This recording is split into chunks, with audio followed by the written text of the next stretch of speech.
Hello दोस्तों, जय हिंद। आज हम एक ऐसा टॉपिक लेकर के आए हैं जिस पे हम लोग जानेंगे आज समन क्या होता है और वारंट क्या होता है। दोनों के बारे में हम लोग डिस्कशन करेंगे कि समन कौन जारी करता है और वारंट कौन जारी करता है। बेसिकली सब बहुत सारी चीज़ें होती हैं गांव या शहरों में।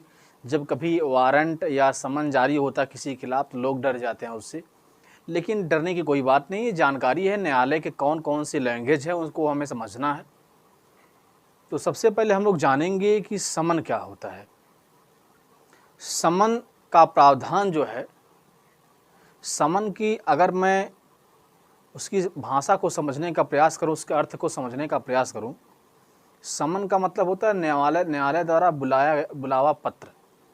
समन का मतलब होता है न्यायालय द्वारा बुलावा पत्र जिसे हम बोलते हैं। उसका जिक्र सीआरपीसी के अंतर्गत किया गया है, चैप्टर 6 के अंतर्गत 61 से लेकर के 69 के अंतर्गत। जब भी किसी भी व्यक्ति को न्यायालय में बुलाया जाता है तो जो समन होता है, समन का एक निर्धारित अवधि होती है।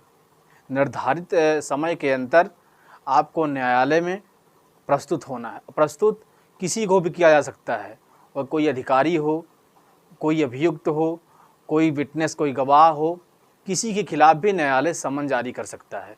समन को हम समन्स इसलिए कहते हैं क्योंकि यह 2 प्रतिलिपियों में होता है, इसलिए इसको हम समन्स कहते हैं। तो समन का मतलब होता है समन सीआरपीसी के चैप्टर 6 में, जिसमें 61 से लेकर के 69 के बारे में बताया गया कि किसी भी अधिकारी या अभियुक्त या गवाह के खिलाफ कोर्ट के द्वारा समन जारी किया जा सकता है। और समन जो होता है, इसका जो सबसे महत्वपूर्ण बात यह है कि समन की एक लिमिट होती है कि इतने दिन का अंदर या इतने महीनों के अंदर आपको न्यायालय में पहुंचना है, आपको जवाब देना है। वह सिर्फ अपराधी के लिए ही समन जारी नहीं होता है, वह अधिकारी के लिए भी जारी हो सकता है। कोई अपराधी उसके लिए भी, कोई साक्षी है, विटनेस है, उसके लिए भी, अर्थात समन किसी के लिए भी जारी हो सकता है।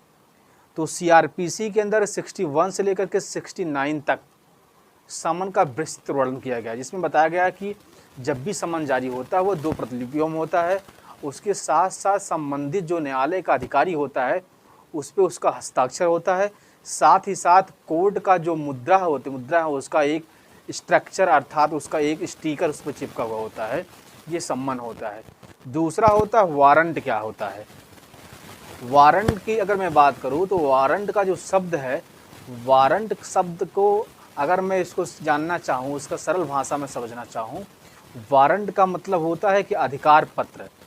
अर्थात वारंट भी किसी भी अधिकारी के खिलाफ या किसी अभियुक्त के खिलाफ, किसी साक्षी के खिलाफ, किसी भी खिलाफ हो सकता है।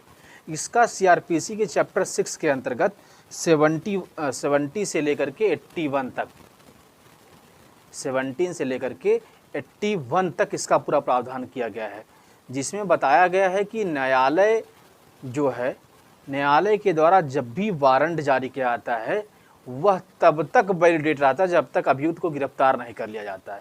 जबकि समन के अंतर्गत डेट फिक्स होती है, वारंट के अंदर डेट फिक्स नहीं होती, चाहे वो 5 साल लगे चाहे वो 10 साल लगे। वारंट वो होता है कि जब तक न्यायालय के द्वारा जो निर्देशित किया गया है, ऐसे व्यक्ति को जब तक आप गिरफ्तार नहीं कर सकते हैं तब तक वारंट की कोई लिमिट नहीं होती, कितने दिन तक वारंट जारी रहेगा। जबकि समन्स के अंतर्गत जो होता है उसकी एक निश्चित अवधि होती है, उसके बाद स्वतः वह समाप्त हो जाता है।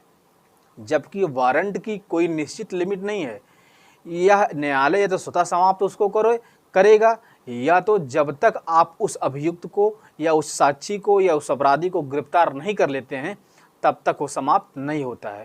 तो हम लोगों ने पढ़ा कि समन्स क्या होते हैं और वारंट क्या होता है। समन का प्रावधान सीआरपीसी के अंतर्गत 61 से लेकर के 69 चैप्टर 6 के अंतर्गत किया गया है। जबकि वारंट की जो बात होती है, वारंट भी चैप्टर 6 सीआरपीसी 70 से लेकर के 81 तक पूरा जिक्र किया गया है। जय हिंद, जय भारत।